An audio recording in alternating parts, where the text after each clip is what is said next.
Na última semana, um pastor relevante no Brasil falou a respeito da necessidade de atualizarmos as Escrituras. Eu não sei se alguém viu isso, mas isso saiu em várias redes sociais. E ele foi muito enfático na pregação dele, em deixar claro que precisamos atualizar as Escrituras. E logo em seguida, como se não bastasse ele falar disso, ele fala que a Bíblia é insuficiente para as questões contemporâneas.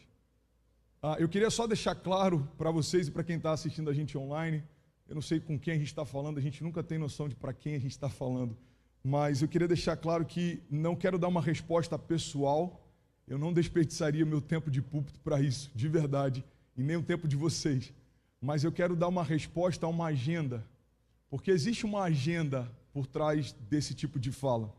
Existe uma agenda que quer relativizar tudo, a nossa fé, o que é família, quer relativizar o que é evangelho, quer relativizar princípios que são imutáveis, são inquestionáveis, eles não precisam ser atualizados. Uma das frases que mais foi compartilhada nessa semana é uma frase do Billy Graham, que ele diz que a Bíblia ela é mais atual do que o jornal de amanhã. A Bíblia fala de questões que a gente ainda não consegue decifrar. A Bíblia fala de mistérios que os cientistas foram descobrindo ao longo dos séculos. A Bíblia fala de algumas questões, como lá em Jó, por exemplo, que dezenas das perguntas que Deus faz para Jó, os cientistas não conseguem responder até hoje. A Bíblia fala de coisas que naquela época eram atuais e como vão ser até o fim dos tempos. A palavra de Deus, ela não muda. Tem uma citação que o próprio Deus diz, olha, todas as coisas podem mudar, podem passar, mas as minhas palavras não passarão, diz o Senhor. E eu sei que pode parecer que a pregação de hoje vai ser pesada, e para quem não quer caminhar debaixo da luz, talvez seja, mas para a gente que é apaixonado por Jesus e quer entender o que Ele quer de nós, eu tenho certeza que a gente vai terminar essa mensagem ainda mais incendiado por Ele. Você está comigo? Diga amém. E por isso eu queria pedir pelo menos 50 incendiários junto comigo aqui, de verdade, cada voluntário apaixonado e cada pessoa do time conectado junto. Sabe, eu não quero gastar tempo falando sobre isso, mas eu confesso que por vezes eu escrevi e apaguei esse sermão, mas eu tenho uma responsabilidade como líder dessa comunidade de fé, porque alguém pode estar ouvindo algo completamente deturpado a respeito da palavra e de quem Jesus é e acreditar que isso faz sentido. Heresias sempre fazem sentido se a gente analisa pela perspectiva da lógica, porque uma heresia é um conjunto de verdades com algumas mentiras. Então, se eu falasse para vocês uma mentira que ela é muito descarada, fica fácil da gente identificar. O problema é quando eu falo verdades com algumas pequenas mentiras. Isso é muito sutil e sem perceber a gente abraça achando que de fato faz sentido. Eu acho que o grande problema da nossa geração, e eu fico triste em ver que não diz respeito só a jovens pregadores empolgados, mas pessoas maduras na fé, é que às vezes a gente está mais preocupado em lacrar com novas revelações do que em ser temente aquilo que Deus já falou desde o princípio. Tem muita gente preocupada em lacrar, e quando você tenta trazer uma nova revelação a respeito de algo que é imutável, é como se só você estivesse enxergando algo que durante gerações ninguém enxergou. E é sobre isso que eu quero falar nessa manhã, sobre o Evangelho. Sabe, é interessante porque falamos da necessidade de atualizar as Escrituras para se adaptar aos tempos modernos. Nada mais é do que deformarmos o Evangelho para ele caber dentro de uma plataforma de militância. Hoje tudo que a gente fala parte do pressuposto de que tem que ser politicamente correto.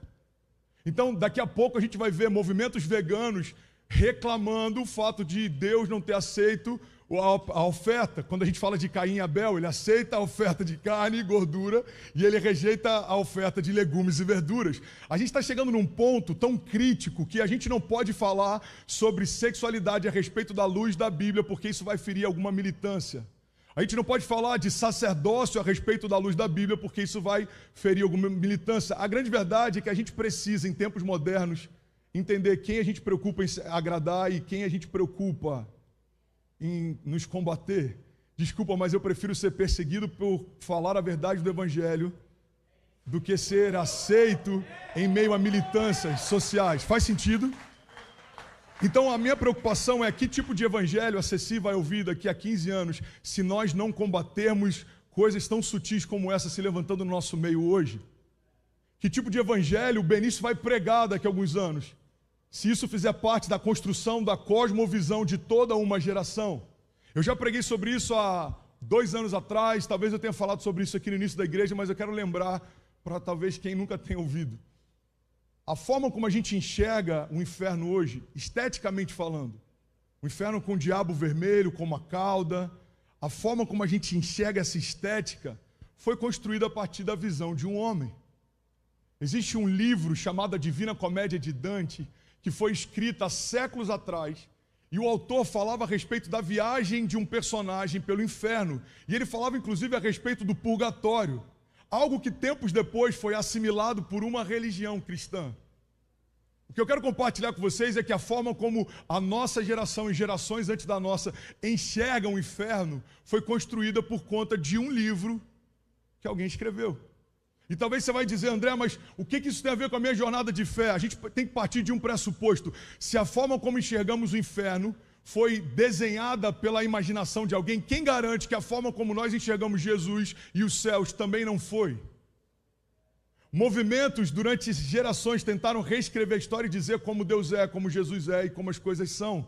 É por isso que você pode ter visto, ou quem sabe até tem na tua casa, um quadro de um Jesus loiro, de olhos azuis, quando na verdade não tem nada a ver com quem Jesus era. Jesus tinha uma pele marcada pelo sol, a origem genética dele não tinha nada a ver com a origem europeia dos pintores que pintaram a respeito dele séculos depois. Então o que a gente precisa entender é que a gente pode estar em busca de um Jesus evangélico, ou um Jesus católico, ou um Jesus fabricado, ou pior, um Jesus militante que é tão deformado por abraçar cada uma dessas verdades que acabou se tornando verdade nenhuma. Paulo diz que ou vivemos pela lei ou pela graça, porque se misturamos a lei com a graça é como lei nenhuma e como graça nenhuma. Então a gente tem que entender que tipo de Jesus nós estamos buscando, o Jesus evangélico ou o Jesus bíblico, histórico. Porque o Jesus bíblico, ele não era alguém rebelde, tanto que ele diz, de quem é a imagem que está na moeda? É de César, então dá a César o que é de César, e dê a Deus o que é de Deus. É necessário que se pague impostos? Vamos pagar impostos. Ele não levantou uma rebelião para que não pagassem impostos contra o Estado, mas quando eram questões de princípios do reino, ele também não negociava. Então, caminharmos debaixo da revelação desse Jesus histórico significa nós não negligenciarmos princípios eternos. Não significa a gente ser um rebelde sem causa, mas também significa a gente não se curvar àquilo que não é certo, só porque agora é socialmente aceito. Banheiros de gênero em escolas, no Brasil, a nossa filha estava estudando, e eu sei que o que eu vou falar pode acabar repercutindo de uma forma negativa, mas eu preciso zelar mais pelo aquilo que a gente está construindo como comunidade de fé, do que com a preocupação com alguns poucos ou muitos haters na internet. Eu não tenho nada contra a questão da sua opção de gênero, mas eu tenho tudo contra o fato de termos que deformar o que nós cremos como evangelho, a ponto disso se adaptar àquilo que você crê como sexualidade. Então, eu não estou militando contra a tua escolha sexual. Não queira tornar o meu Jesus de acordo com a tua escolha sexual também. Não queira tornar aquilo que cremos, professamos, defendemos, de acordo com aquilo que você acredita que é o certo. Porque, por mais que possa parecer certo para você, não necessariamente é aquilo que é certo para ele. E eu preciso me preocupar com quem eu vou prestar contas. Falar da necessidade de atualizarmos a Escritura é algo que é inaceitável, é vergonhoso, é desprezível, mas não é novo. É escandaloso, é ridículo, mas não é novo.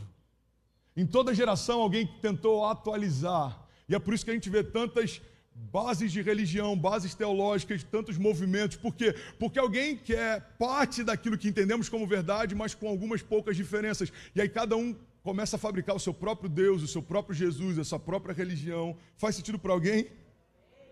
Agora olha o que Gálatas diz. Paulo está escrevendo uma carta para Gálatas. Gente, eu sei que para alguns você pode estar assim, uau, trouxe um convidado hoje. Eu queria tanto que fosse uma mensagem evangelística, eu queria tanto que ele fosse à frente.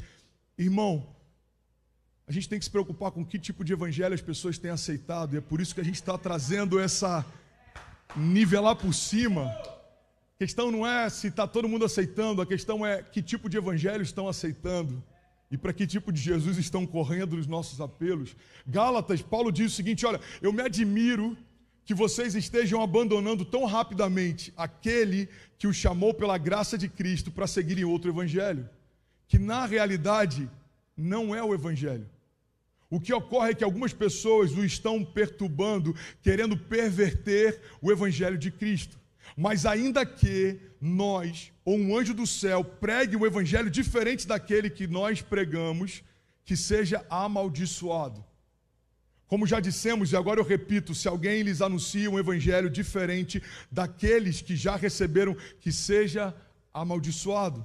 Acaso busco eu agora a aprovação dos homens ou a de Deus? Acaso eu estou agora pregando para agradar homens? Se eu ainda estivesse procurando agradar homens, não seria mais eu servo de Cristo. E ele conclui dizendo no versículo 11: irmãos, eu quero que saibam que o evangelho por mim anunciado não é de origem humana. Eu não o recebi de pessoa alguma, nem ele me foi ensinado. Pelo contrário, eu o recebi de Jesus Cristo através de revelação. Tem uma passagem que fala a respeito da marca da besta. Alguém já ouviu falar sobre a marca da besta? Você já deve ter recebido algum PowerPoint dizendo que ela seria um chip colocado no pulso ou na testa. Você já deve ter visto uma série de teorias a respeito disso. E eu não quero defender porque, sinceramente, eu não tenho nem base para isso. Acho que um dos grandes erros de alguns pregadores é tentar defender coisas que não têm base para defendê-las. Então, eu não vou discutir sobre isso porque eu não tenho base para isso. Agora, o que eu quero compartilhar com vocês é uma linha teológica que acredita que o 666 nada mais é do que uma expressão do humanismo. Sabe, dentro da numerologia bíblica, o número 6 representa o homem. No sexto dia o homem foi criado, e em alguns momentos a gente vê essa representação do número 6 como sendo o homem. Quando a palavra fala sobre isso sendo o número da besta, a marca da besta, ele fala sobre esse movimento de humanismo, ou seja, o homem pelo homem para o homem. Irmão, o problema do humanismo nada mais é porque a gente pega um homem como sendo o caminho que leva para ele mesmo como sendo o destino. Você quer um símbolo claro do humanismo? A gente quer adaptar a religião e a fé para algo que não confronte o nosso pecado. A gente quer adaptar o gênero para algo que não confronte os nossos desejos e prazeres. A gente quer adaptar tudo de acordo com aquilo que a gente acha que é certo. O humanismo nada mais é do que tirarmos Deus do centro da construção da nossa história e colocarmos a nós mesmos. E sem perceber, a gente começa a relativizar tudo, inclusive a cruz. Eu falei sobre isso alguns dias atrás. Tem uma citação do Francis Chan, que ele fala que a gente está entendendo que carregar a nossa cruz nos tempos modernos significa pagar as nossas contas, continuar indo às nossas comunidades de fé no final de semana, mesmo enfrentando alguns problemas ao longo dela. Significa enfrentarmos problemas como perdemos o emprego ou temos dificuldades financeiras. E ele conclui dizendo: irmãos, todos esses problemas qualquer homem debaixo dos céus enfrenta. Isso não significa carregar a sua cruz, isso significa vida real. Todo mundo enfrenta isso. Quando a palavra fala sobre carregar a nossa cruz, significa sobre nós entendermos que fomos chamados para algo que é eterno. E a glória daquilo que estamos construindo com Deus pesa mais do que tudo aquilo que nós poderíamos construir por nossas próprias mãos. Paulo chega ao ponto de dizer: olha, depois que eu tive a revelação de quem Jesus é, eu considero como esterco tudo aquilo que antes eu desejava. Então, carregar a nossa cruz significa: Deus, eu quero me gastar e deixar ser gasto para construir algo que tenha uma recompensa eterna.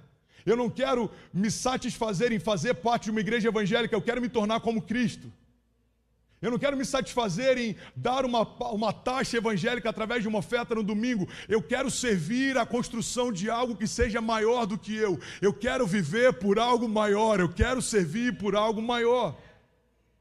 Uma vez um repórter, quando estava no meio de um leprosário, foi perguntar para a Madre Teresa de Calcutá. A pergunta dele foi incrível e a resposta dela foi ainda melhor. Ele perguntou: cara, como é que você consegue fazer isso? Eu não faria isso nem por $1 milhão. E a resposta dela foi: eu também não. Ela não fazia por $milhões, porque a recompensa pela qual ela fazia, dinheiro nenhum pode comprar. E é por isso que eu acredito, irmão, Tem uma frase, eu não lembro do autor, ele diz, tem 3 coisas impressionantes que a gente vai ver quando chegar no céu. A primeira é encontrar lá pessoas que a gente não imaginou que encontraria. A segunda é não encontrar lá pessoas que a gente tinha certeza que encontraria. E a terceira coisa impressionante, quando eu chegar no céu, ele diz, é perceber que eu mesmo cheguei lá. A gente vai se assustar, irmão, em ver que muitos líderes religiosos não estarão e que muitas pessoas simples, que não têm base em várias coisas, estarão. Por quê? Porque servem a um Deus vivo e através de princípios.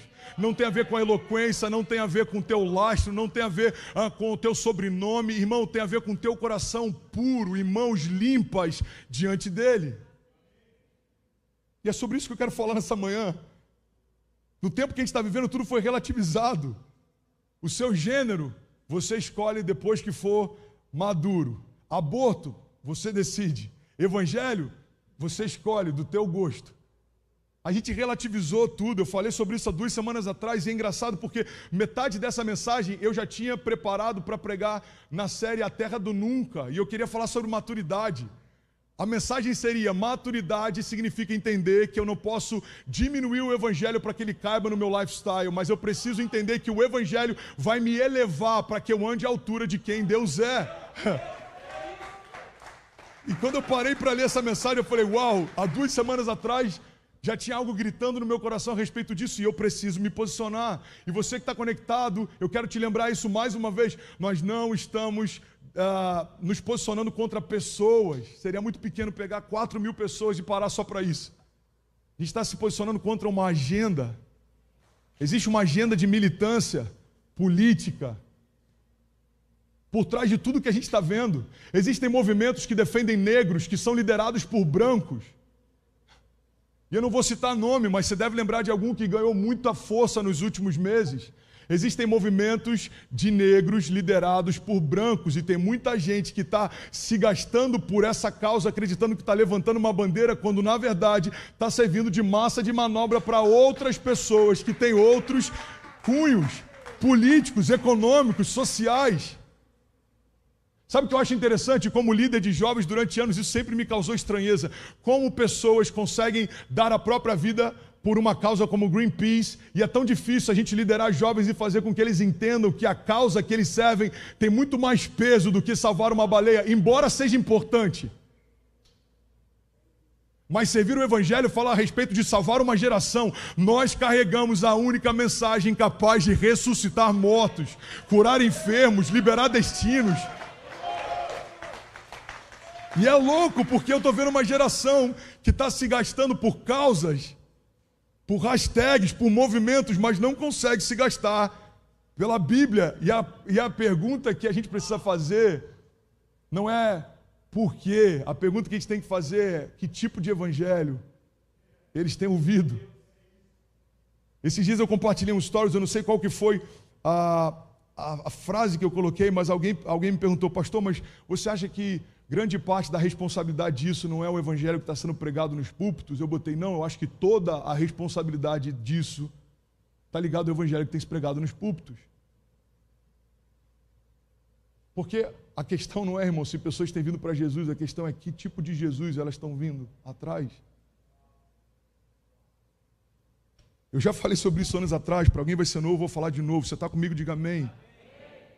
Eu tive um choque sei lá, a gente está aqui há 2 anos, então isso deve ter uns 4 anos. Estava cozinhando eu, a Kezinha, a Ceci, e a Cecília perguntou, pai, como é que é uma baunilha? Porque ela pegou uma essência de baunilha, a gente estava fazendo um bolo, não lembro o que era. Eu falei, filha, eu não sei. E de verdade, eu não sabia. E aí, eu fiquei encucado com aquilo, falei, cara, como é que é um baunilha? Eu fui para o Google, botei baunilha. Não sei se você já teve a oportunidade de ver uma baunilha, era completamente diferente do que eu imaginava. Eu imaginava que a baunilha era, sei lá o que eu imaginava que era uma baunilha. Mas não tem nada a ver com o que é uma baunilha. E aí, eu lembro que quando eu vi a imagem no Google, eu falei, uau, e aí Deus falou algo comigo. Deus falou, filho, você acredita que conhece o gosto da baunilha, o cheiro da baunilha, mas você não tem nem ideia de como é uma baunilha? E assim é muita gente comigo.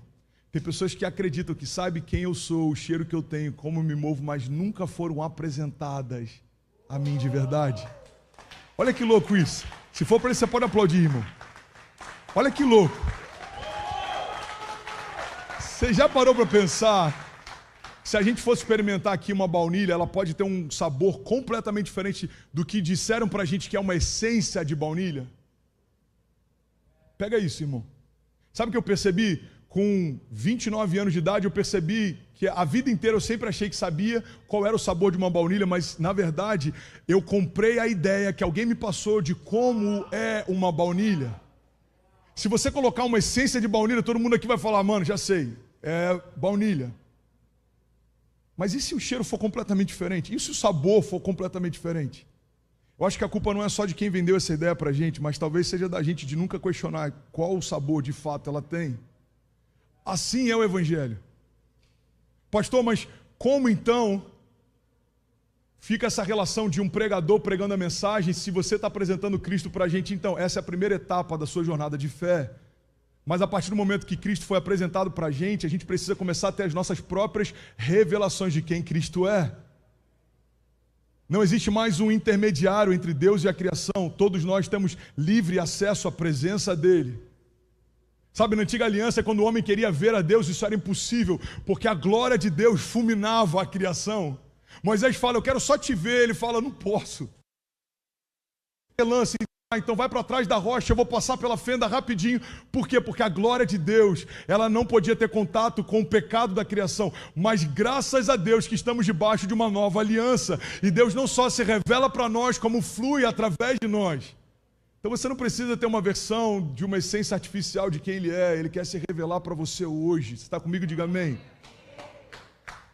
Pastor, mas será que a gente não precisa atualizar as Escrituras porque os tempos mudaram? Não, não precisa.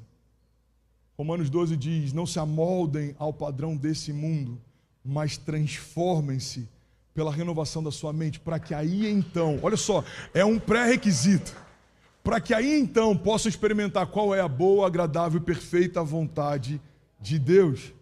A gente não pode flexibilizar, a gente não pode relativizar, a gente não pode diminuir, a gente não pode alterar, a gente não pode atualizar, a gente não pode diluir, irmão. Não podemos diluir a mensagem do Evangelho para que mais pessoas bebam. Que adianta mais gente bebendo de algo que não tem mais poder para curar? Eu estou com dor de cabeça. Toma então tantas gotas de sei lá o quê. O que toma para dor de cabeça? Me ajuda aí, Marcinho. Hã? Motrin? Dorflex, ok. Aí você fala, bom, só que está todo mundo com dor de cabeça, então o que faz? Então pega essas dois comprimidos que para mim seriam suficientes e dilui para todo o auditório. É isso que a gente está fazendo. A gente pega algo que é puro, intenso, imutável, perfeito, e a gente quer diluir para que todo mundo beba. Qual o problema? Está todo mundo do mesmo jeito.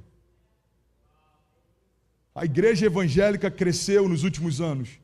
A pergunta é, o reino tem expandido na mesma velocidade que as igrejas, que os templos, que o número de cadeiras?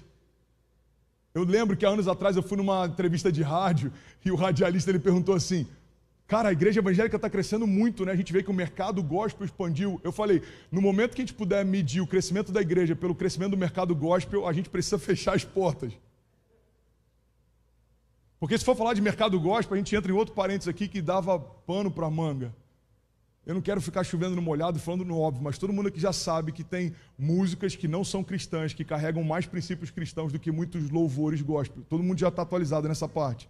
Ok, eu acho que isso poderia ser atualizado. A gente precisa atualizar a cultura como comunidade de fé e não a escritura. Eu preciso atualizar algumas questões que são práticas e mudam de tempos em tempos, mas sabe o que eu acho interessante? O Evangelho, ele sempre foi desconstrução. Gente, faz sentido para alguém que eu estou pregando? Você me dá mais 10 minutos?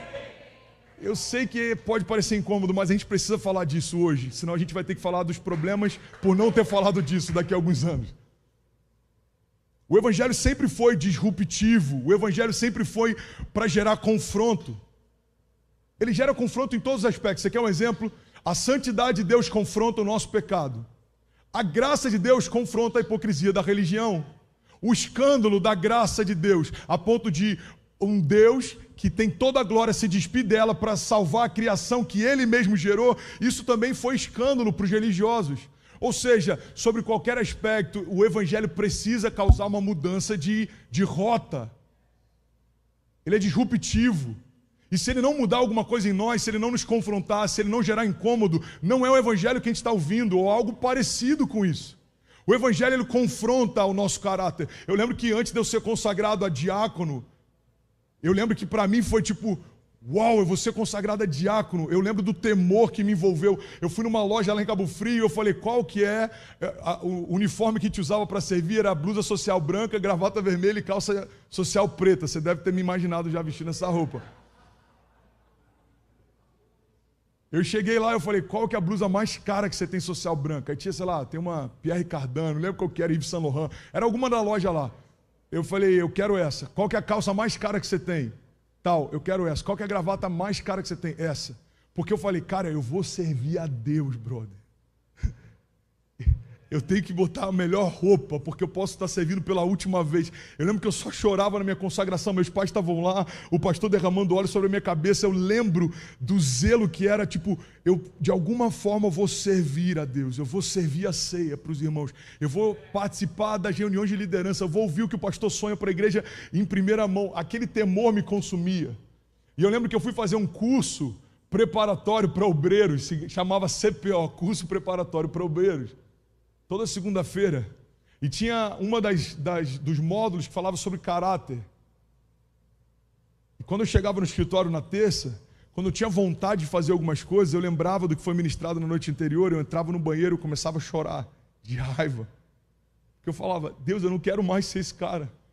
Me dava vontade de explodir, eu ia para o banheiro, eu chorava de raiva, eu falava, Deus, tira isso de mim, eu quero o fruto do Espírito, eu tenho nojo desse André. A verdade, irmão, é que não pode nascer quem Deus sempre quis que a gente fosse, enquanto não morrer quem nós nos tornamos. E às vezes a gente quer domesticar os nossos pecados, domesticar os nossos gigantes, domesticar os nossos erros. Irmão, eles não são para serem domesticados, eles foram feitos para serem vencidos. Então alguns vão dizer, André, então eu preciso sair da igreja e estar pronto para voltar. Não, você não vai conseguir sozinho. Não é isso que eu estou falando. O que eu estou falando é que você precisa permanecer, mas não precisa diminuir o que o evangelho é para caber dentro de você. Isso é pequeno demais para a gente fazer com o evangelho. Sabe, Jesus ele usa um termo, vocês estão comigo ainda, diga amém. Jesus ele usa um termo, apóstolos. Mas sabe o que é interessante? Esse termo já existia na época. Jesus ele intencionalmente utiliza alguns termos que já existiam na época e é como se ele desse uma nova roupagem para eles. Talvez Jesus tenha atualizado alguns termos, ok? E aí ele fala, olha, vocês são como apóstolos. O que é o ministério apostólico? A Roma tinha apóstolos que eram enviados para alguns lugares antes de Roma chegar lá e dominar aquele lugar. Então os apóstolos de Roma, eles eram enviados pelo imperador e eles começavam a destruir a cultura local. Eles começavam a implodir a cultura local. E eles começavam a trazer conceitos e princípios da cultura de Roma. Então quando o reino vinha, quando o império vinha, a cultura de Roma já estava muito assimilada entre eles e era menos traumático a forma como eles iriam assumir aquele lugar. Então, quando Jesus está falando de apóstolos, o que ele está dizendo basicamente é o seguinte, olha, vocês vão implodir a cultura que existe e vocês vão manifestar a cultura dos céus. O ministério apostólico, que é exatamente o que nós estamos fazendo em Miami, que é exatamente o que cada um de nós foi chamado por Deus para estabelecer. O ministério apostólico, ele não negocia com a cultura que existe, mas ele impõe a cultura dos céus. Essa é a oração do Pai Nosso, seja feita a tua vontade, assim na terra como já é feita nos céus. Então a missão apostólica nada mais é do que não perguntar o que o mundo acha que é certo, mas revelar aquilo que Deus diz que é certo. Como que a gente vai alterar isso? Confrontando? Não. Manifestando. Porque se você chegar para alguém que discorda de você e confrontá-lo, você não vai ganhar ele. Você só vai ficar cada vez mais distante. E é isso que a religião fez por muito tempo. Por não concordar, confrontou, afastou, repeliu. Irmão, a gente precisa entender, e eu estou quase concluindo aqui, que o chamado que Deus tem para nós é para que nós sejamos a manifestação plena daquilo que pregamos. Deus não quer que a gente pregue mensagens, Deus quer que a gente se torne a mensagem. Isso em todos os sentidos. Então, se você quiser me cobrar, por exemplo, pastor, você pode ser utilizado como exemplo em tudo? Ainda não. E é por isso que a gente ainda não foi arrebatado. Tem várias coisas que eu estou caminhando e em várias delas sou pior do que a maior parte de quem está aqui. Mas como eu me torno uma mensagem? Com esse descontentamento com quem eu sou e essa busca em me tornar quem Deus quer que eu seja. Então, se você for falar sobre servir, eu tenho tentado ser alguém que eu estou esquecendo o termo, alguém que não tem como você questionar, alguém que é, mas não é inquestionável, mas enfim, irrepreensível, obrigado. Alguém irrepreensível. Ontem eu fui o primeiro a chegar no mutirão e fui, junto com a galera, o último a sair. Eu estou cansado, machuquei minhas mãos ontem na chave inglesa debaixo do ônibus. Eu fui dormir há poucas horas, preparei a mensagem para trazer hoje, mas eu entendo o seguinte: se Deus me permitir que esse seja o último culto, como eu ofereci para Ele o meu melhor pela última vez? Então eu vou chegar em casa, Cecília precisa de atenção, Kezinha quer atenção, Benício quer atenção. Então eu tenho que ser o melhor pai dentro daquilo que eu posso, que eu consigo. E eu tenho que prover para a minha casa. E eu tenho que ser fiel às Escrituras. E eu tenho que ser liberal e generoso com as minhas ofertas. São princípios que Deus me convidou a fazer e eu não posso ministrá-los para você se eu não desejar vivê-los também. Faz sentido? Diga amém. Então quando o Evangelho nos convida a se tornar a mensagem, não tem a ver com sermos bons em discursos ou sermos eloquentes em palavras. E é por isso que tem muita gente sendo levada por enganos, inclusive da atualização, porque o discurso faz sentido, as palavras são eloquentes, a base cultural e os diplomas que algumas dessas pessoas carregam dão para eles um peso e um ar de intelectualidade.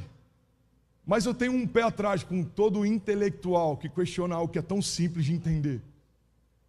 Porque se Jesus quisesse intelectualizar a palavra, crianças não entenderiam e desejariam andar perto dele. Se Jesus quisesse hipermeabilizar o Evangelho, pecadores não desejariam estar perto dele. Jesus sempre foi extremamente acessível, mas ele não mudou quem ele era por conta de quem estava perto dele. Judas traz Jesus, eu estou sendo bem rápido e objetivo para a gente finalizar. Alguém está recebendo? Diga amém. Judas traz Jesus. Ele acaba de entregar Jesus para os soldados, e os soldados dizem, isso eu acho poderoso, essa chave. Jesus, ele tem essa graça de tornar quem anda perto dele parecido com ele, a ponto dos soldados não saberem quem era Jesus e quem eram os discípulos. Então ele fala, olha, a gente não sabe quem ele é, porque todo mundo que anda perto dele se torna parecido com ele. Como é que você pode apontar ele para a gente? Judas fala, já sei, eu vou dar um beijo nele. Aquele a quem eu beijar, esse é Jesus. Eles falam, tá bom, combinado. Quando Judas chega, Jesus sabe a sentença que Judas está trazendo. Mas você sabe como que Jesus recebe Judas? Chamando de amigo. Amigo, com um beijo você trai o Filho do Homem. O que a gente aprende com Jesus, até inclusive momentos antes da sua morte, é que a falta de caráter de Judas não mudou o caráter de Jesus. A falta de santidade de quem rodeava Jesus não alterou a santidade de Jesus. Semana passada eu pontuei sobre isso. Naquela época, por isso que Jesus era uma falha no sistema, ele era disruptivo. Naquela época, um sacerdote não andava próximo de algo morto e muito menos tocava em algo morto, porque eles acreditavam que quando você toca em algo impuro, você se torna impuro também. Jesus, ele muda essa lógica. Ele chega diante daquela menina morta, coloca as mãos sobre ela e ela ressuscita. Ele chega próximo de Lázaro, chama para fora e ele vai, porque Jesus está estabelecendo um princípio. E aí que caminha a relação entre a santidade de Deus e a forma como ele afeta todos os lugares por onde chega. Esse princípio é, eu não me torno o que eu toquei, mas aquilo que eu toquei se torna quem eu sou. Isso é Evangelho. O Evangelho pode entrar em qualquer lugar, porque os lugares que são tocados pelo autor da vida se tornam vivos também. O Evangelho não faz acepção de cor, de escolha, inclusive sexual, porque se você se abre para a verdade do Evangelho, ela transforma radicalmente quem você é. O grande problema, e eu estava me arrumando hoje pensando nessa loucura, nessa analogia. Vocês estão comigo ainda? Olha que louco. Nos dias de hoje, se a gente visse Jesus crucificado, existiriam tantas frentes militantes para impedir o sacrifício. Alguns iriam impedir porque ele estava nu ou seminu, e aquilo ali é um atentado ao pudor. Alguns iriam impedir porque pode ser um ataque de raças. Alguns iriam tentar impedir por uma série de outros fatores. A grande verdade é que o sacrifício de Jesus seria limitado hoje por conta de militâncias. Seria limitado por conta de militâncias. E sabe o que é interessante? Se dependesse de alguns de nós e do nosso pensamento atualizado hoje, talvez a gente diria, Deus não precisa matar ele. A gente já entendeu o recado. Mas a loucura do Evangelho, pega essa chave, irmão. Não foi Deus poupar Jesus depois que ele estava sofrendo na cruz. A loucura do Evangelho foi Deus ressuscitar Jesus depois que ele morreu na cruz.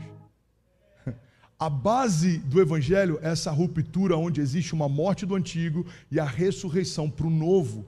A base do Evangelho, ela é disruptiva porque precisa morrer quem eu me tornei para que nasça quem Deus sempre quis que eu fosse. A base do Evangelho precisa ter a cruz, porque a ausência da cruz significa a ausência de ressurreição. Então tem muita gente que está frustrada porque entendeu algo errado a respeito do Evangelho. O Evangelho não veio para melhorar você. Deus não quer que você se torne uma versão melhorada de quem você é. Deus quer que você se torne uma versão única de quem Ele sempre quis que você fosse. A gente quer só que Ele melhore. Melhorar quem somos é como uma maquiagem. Pode até impressionar a estética de quem vê, mas não muda quem está debaixo daquelas camadas de cores e produtos. A Kezinha pode botar uma base e o rosto ficar mais claro, ela pode botar uma sombra e as pálpebras ficarem de outra cor, mas isso na verdade, depois que ela passa o demaquilante, a gente percebe que ela continua sendo quem sempre foi.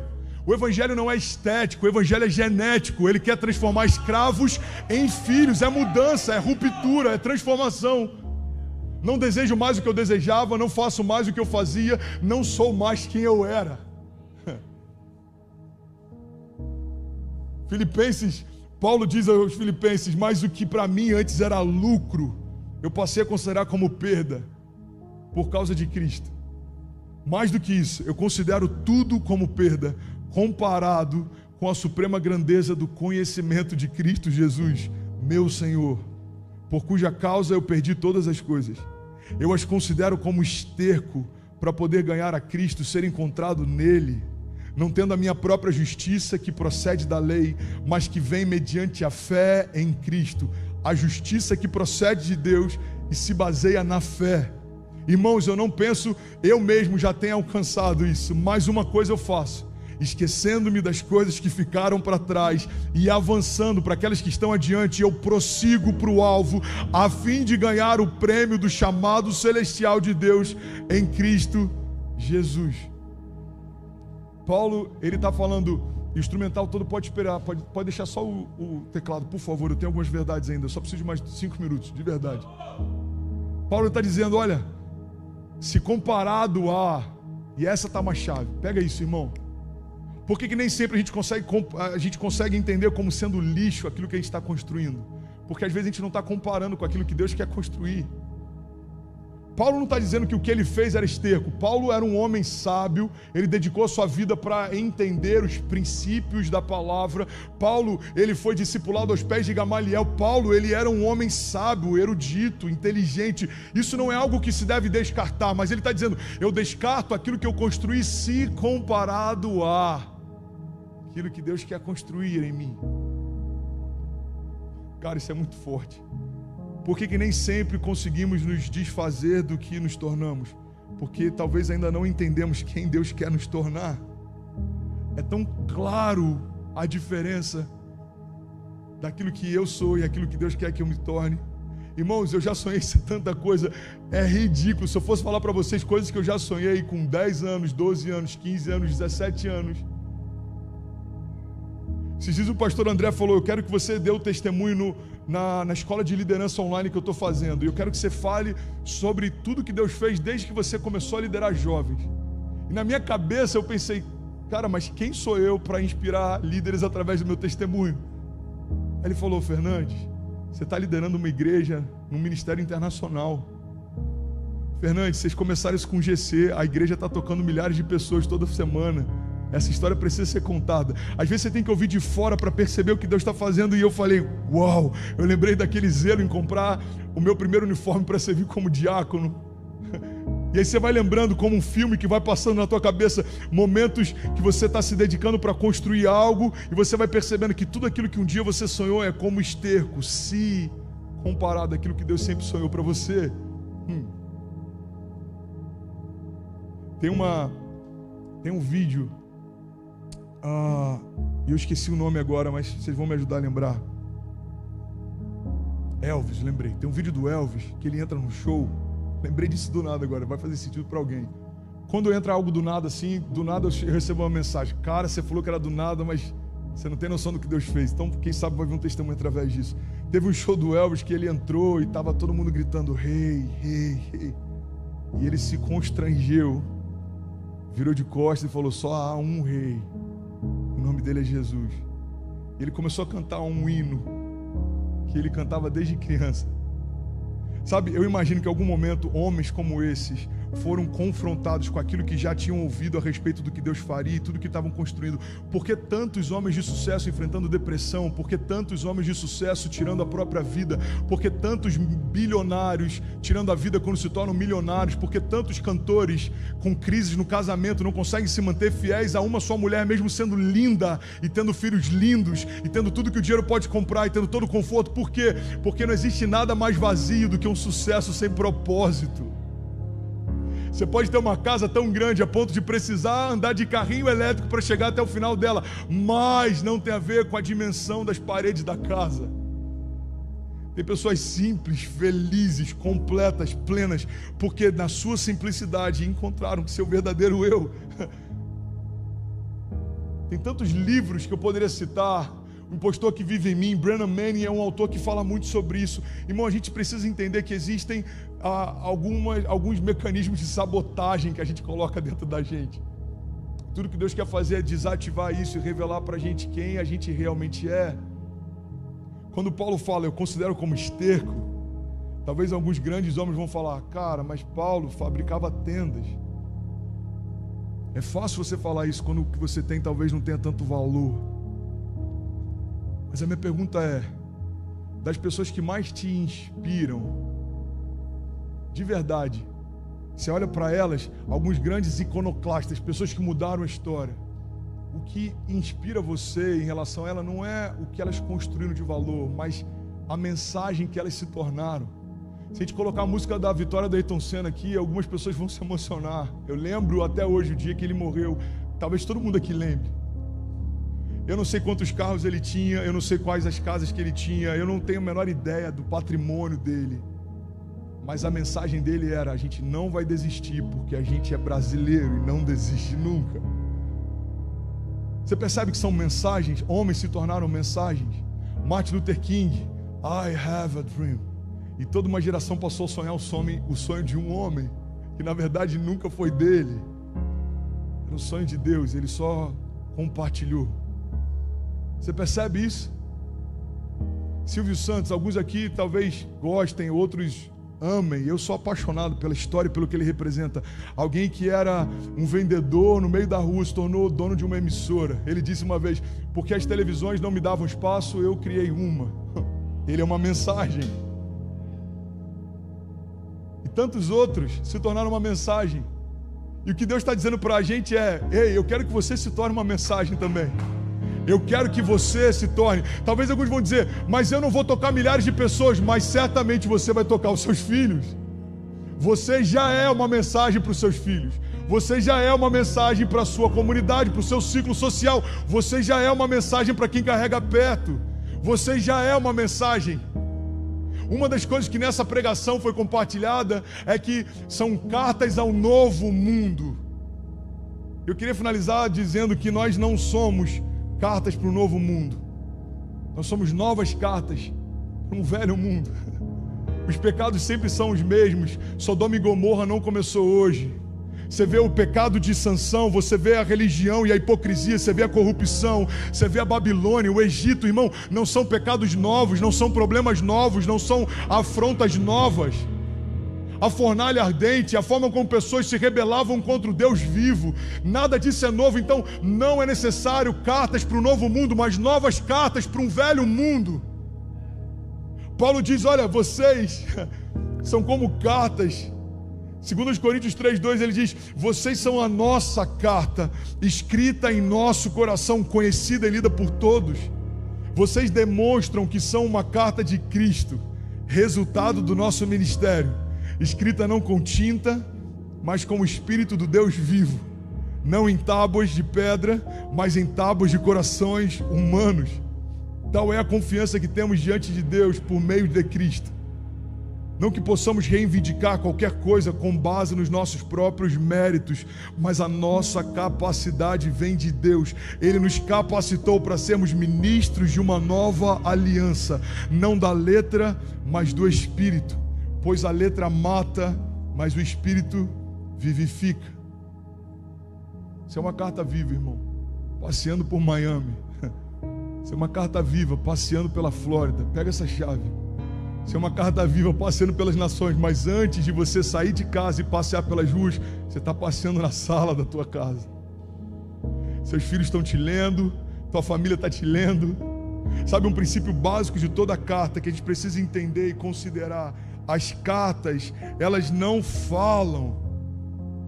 As cartas precisam ser lidas. Eu nunca recebi uma carta da FPL falando, olha, se você não pagar até amanhã, a gente vai cortar a sua luz. Uma carta nunca falou comigo. Você precisa abri-la, você precisa ler. Quando Paulo está dizendo, vocês são cartas, ele está dizendo, pare de falar e deixe as pessoas lerem você. John Stott diz, olha, o motivo pelo qual o nosso evangelho fracassa muitas vezes é porque não parecemos com Cristo que professamos. Paulo está dizendo, deixa o mundo ler você. Você é a Bíblia que o mundo lê. Você é a Bíblia que o mundo lê. A gente fala para todo mundo, Jesus é suficiente. As pessoas não acreditam no que você fala, as pessoas acreditam no que você vive. Quando pessoas veem a gente em paz, mesmo em meio a crises, isso gera um bug na mente de muita gente. Eu lembro que quando eu estava internado, pessoas iam me visitar. Eu fiquei 35 dias internado. Alguns iam me visitar e quando chegavam lá, mano, mas você está bem? Você está feliz? Você está... Eu falei, eu prego sobre fé. Você queria que eu vivesse como quando a doença chegou na minha casa? É fácil falar de um Deus que cura doenças. O problema é quando a doença é com a gente. É fácil falar para os nossos amigos que Jesus é o caminho. O problema é quando é a gente que está perdido. Então eles não vão acreditar quando você diz que Jesus é o caminho. O que eles vão ser impactados é quando eles perceberem, irmão, ele encontrou o caminho. Esse cara está diferente. O mundo não vai acreditar quando a gente falar que existe uma paz que excede todo o entendimento, até que essa paz transforme os nossos dias. Deus quer nos tornar mensagem, irmão. E eu queria te fazer esse convite em nome de Jesus. Com muito zelo, eu estou compartilhando essa pregação, porque eu preciso dar uma resposta à comunidade de fé que eu lidero. A palavra não precisa ser atualizada. Isso é uma anátema. O nosso coração que precisa ser atualizado. O Evangelho tira um coração de carne, de pedra, coloca um coração de carne.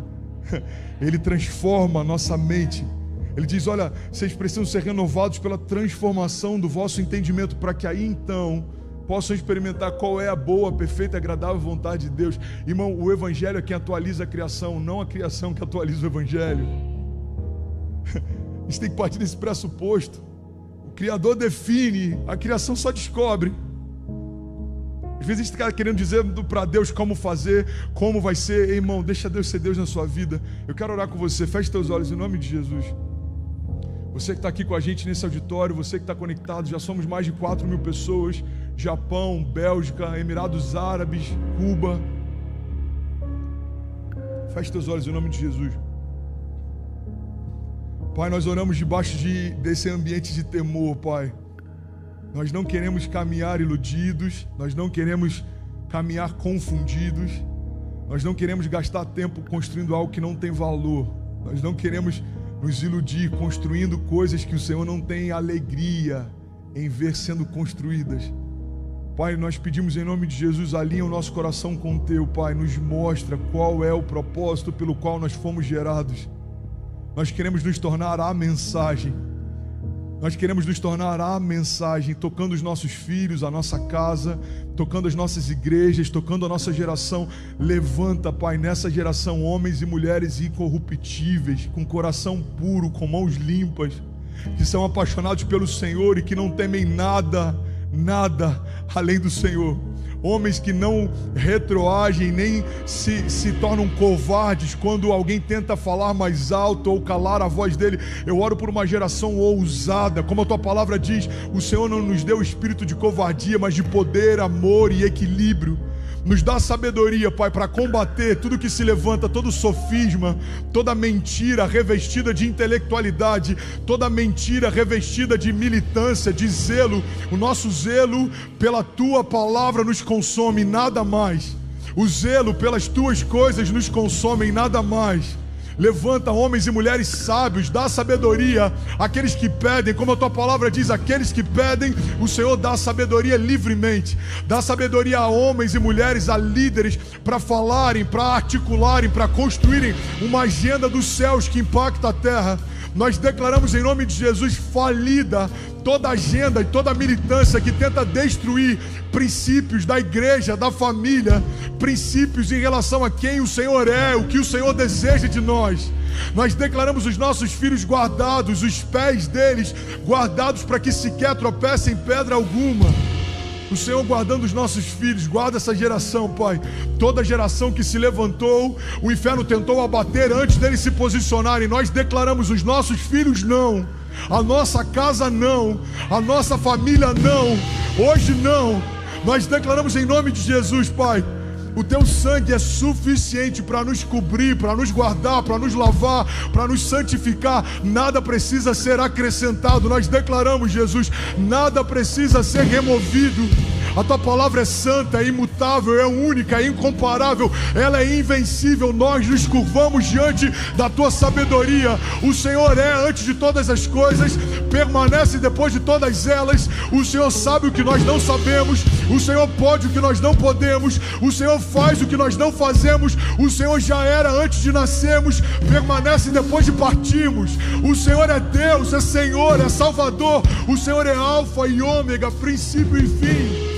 O Senhor é Yeshua, Yeshua Hamashia, Jeová Jireh, o Deus que provê, Jeová Rafa, o Senhor é o Deus que vence batalhas, é o Deus que confunde os nossos inimigos. O Senhor é o Deus que nos mantém de pé, mesmo quando tudo tenta nos abater. O Senhor é o Deus que confunde aqueles que vêm contra nós e faz que por 7 caminhos eles fujam. O Senhor é refúgio e fortaleza, socorro presente na hora da angústia. O Senhor é o nosso oásis em meio ao deserto. O Senhor é a nossa carta de alforria em meio à escravidão. O Senhor é um grito de liberdade que ecoou desde o inferno há anos atrás, quando o Senhor disse: vem para fora.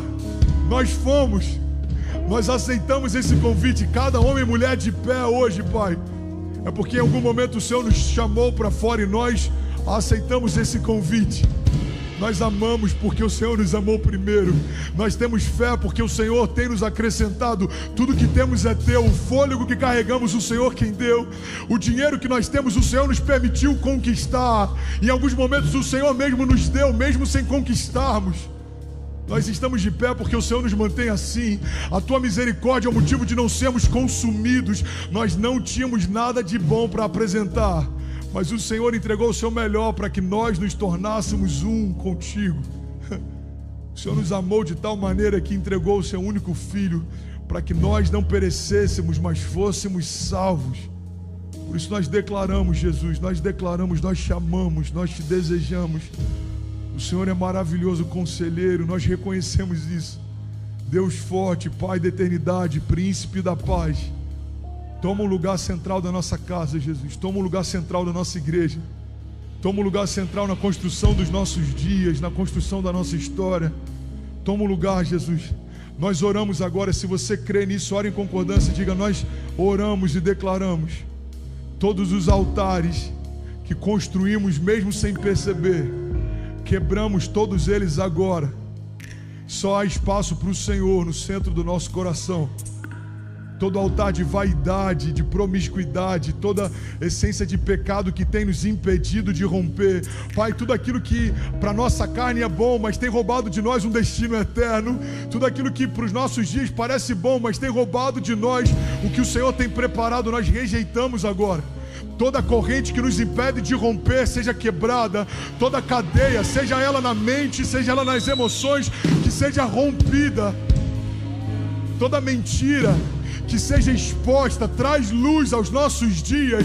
O Senhor é lâmpada para os nossos pés, é luz para o nosso caminho. Revela-nos, Deus, a tua vontade. Retira de nós, Pai, tudo que é inútil, tudo que é perecível, tudo que é supérfluo, tudo que não te agrada. E fala para cada um de nós, Pai, como um outdoor. Qual é a tua vontade? Nós queremos caminhar até que ela se cumpra. Nós queremos construir uma história que fale a respeito de quem o Senhor é, apesar das nossas palavras. Eu abençoo, Pai, cada casa agora, em nome de Jesus, cada família nesse auditório, cada família representada, cada família conectada, Pai, nos 4 cantos do mundo, nós declaramos em nome de Jesus. Se você crê nisso, declare comigo, diga: nós declaramos em nome de Jesus, para o céu ouvir, para a terra ouvir e para todo o inferno ouvir. Diga: o sacrifício de Jesus foi suficiente. Diga: a palavra de Jesus, diga, ela é suficiente. Diga: e todos os dias da minha vida eu serei consumido por ela. Diga: eu declaro que não vivo mais eu, mas Cristo vive em mim.